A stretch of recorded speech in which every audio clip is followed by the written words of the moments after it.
Bonjour, la paix et la sérénité soient avec vous. Alors, petite précision sur ce reportage, la Jérusalem oubliée, qui se trouverait en réalité en Turquie, pour cacher un grand signe de la fin des temps, qui est que la mer de Galilée sera asséchée. Et aujourd'hui, les gens appellent le lac de Tibériade, qui n'est pas salé d'ailleurs, ils l'appellent une mer, et la mer qui est asséchée euh, il l'appelle un lac pour bien tromper les gens. Et en plus de ça, il est salé. On voit qu'il y a du sel partout.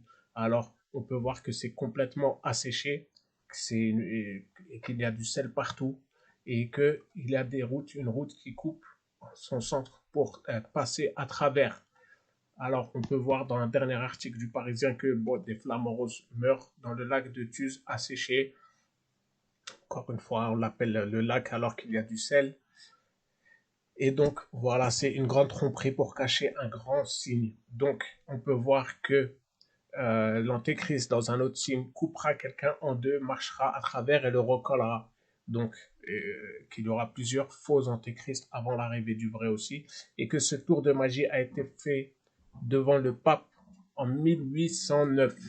Donc, ce signe-là a été fait en 1809 et on peut voir que ça a un rapport avec la loi de la séparation de l'Église et de l'État, donc de la religion et de l'État, qui vient d'un concordat de 1801, donc et pas 1905 comme certains le pensent.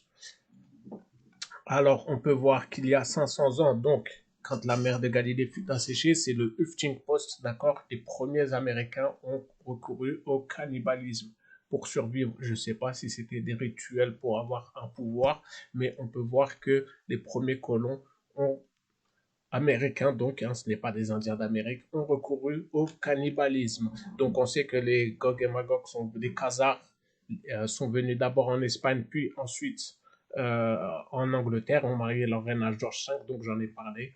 On peut voir dans une représentation qu'ils mangeaient des êtres humains. Et euh, c'est une gravure qui était faite d'images antiques ou mythologiques qui n'ont rien à voir avec les Indiens, d'accord? Donc c'est les Occidentaux. On le voit bien ici.